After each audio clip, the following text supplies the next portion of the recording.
पानी अब सिर के ऊपर से बहने लगा है। खतरे की घंटी अब बहुत तेज बज रही है। दिल्ली एनसीआर के 56,000 से ज्यादा लोगों के हेल्थ रिकॉर्ड्स के मुताबिक शुगर और हाई बीपी अब अलग अलग नहीं बल्कि एक साथ हमला कर रहे हैं। हर 20 में से एक एडल्ट दोनों ही बीमारी की गिरफ्त में आ रहा है। और सबसे बड़ी चेतावनी, ये डबल अटैक 40 की उम्र के आसपास ही तेजी से बढ़ने लगता है और उम्र बढ़ने के साथ साथ ये ग्राफ और ज्यादा डराता है।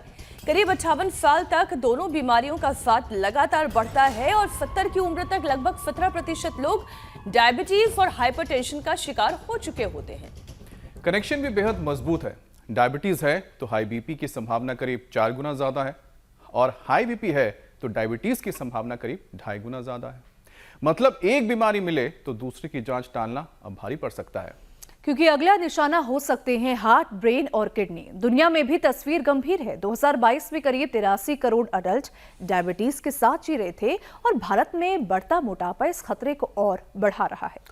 जबकि बीमारी की गिरफ्त में आने के तमाम सिग्नल शरीर पहले से ही देने लगता है। बढ़ता हुआ सा पेट, गर्दन पर काले काले से चकत्ते पड़ना, बार बार मीठे की क्रेविंग, खाना खाने के बाद सुस्ती का आना, स्किन टैग्स या ज्यादा प्यास लगना, इन्हें सिर्फ छोटी छोटी परेशानी समझकर भूल मत जाइए।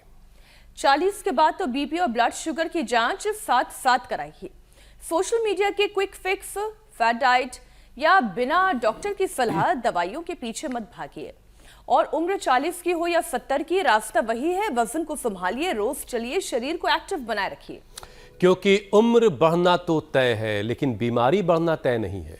ये हमेशा योग गुरु स्वामी रामदेव कहते आए हैं। तो योग, प्राणायाम और डिसिप्लिन लाइफ, अनुशासन अपनी जिंदगी में लाइए और आज की तैयारी ही कल के दिल, दिमाग और किडनी की सबसे बड़ी सुरक्षा कवच बन सकते हैं। स्वामी जी प्रणाम, बाकी सब आपके हवाले है। प्रणाम स्वामी जी। स्वामी जी बहुत बहुत प्रणाम।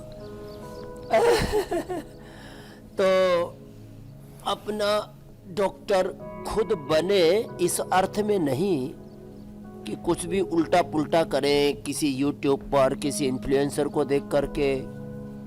और इससे थोड़ा आगे जा करके मैं कहता हूँ, ये जो बहुत सारे drug mafia, medical mafia, YouTuber mafia, ये तो गड़बड़ कर ही रहे हैं और आदमी अपनी मूर्खताओं के कारण से, अपने आधे अधूरे ज्ञान के कारण से कहते हैं नीम हकीम खतरे जान।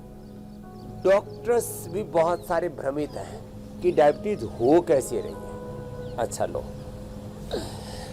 कुछ लोग कह रहे हैं भाई चीनी खाने से शुगर की बीमारी हो गई है और चीनी आजकल वैसे भी महंगी हो गई है तो चीनी मत खाओ। कुछ कह रहे हैं नमक खाने से बीपी हो रहा है, घी खाने से कोलेस्ट्रॉल बढ़ रहा है और भोजन करने से वजन बढ़ रहा है।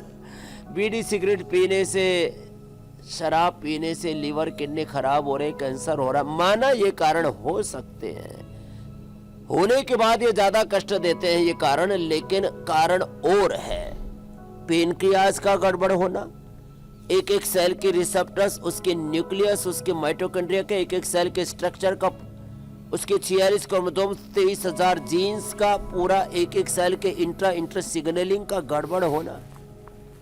ये पेनक्रियाज ही नहीं, उसके साथ साथ लीवर और आंतों का गड़बड़ होना, पूरे पाचन तंत्र का, इसलिए अग्नि तंत्र का, अग्न्याशय का गड़बड़ होना, अग्नि तत्व का गड़बड़ाना, ये शुगर का कारण। इसलिए मंडूकासन ऐसे करके अब शिवाजी ने और तृप्ति ने तो उससे मुक्ति पा ली है। चलो मंडूकासन, योग मुद्रासन करो। पंकज ने वेट घटा लिया है, विनोद ने थायराइड और मनीष भाई ने तो अपने गोड्डे एकदम टनाटन कर लिए, नहीं तो ठोड़ बैठ गए थे। ओहो, ये तो हमारे नरेश जी तो, ये तो 81 साल के जवानों की तरह दौड़ते हैं। लो, और ये हरे कृष्णा विद्या, ओहो, ये तो 25 साल पहले मर गया होता, इसको हार्ट अटैक आया था, योग से बचा हुआ। मंडूकासन, योग मुद्रासन। स्वामी जी, हमारी और आपकी कोशिश देखिए यही है एक कर लें कि लोगों की जिंदगी में कुछ बदलाव, बीमारियों से बचाव की जो हमारी कोशिश है उसमें हम कामयाब हों और और ये काफी हद बीमारियों से तक बचाओ, लोगों को बीमारियों का अलर्ट करने की जो हमारी कोशिश रहती है वो उसमें हम कामयाब इस एतबार से भी हैं कि लोग अब योग से जुड़ रहे हैं और बीमारियों से बचने की तरफ बढ़ रहे हैं। ये ध्येय है हमारा।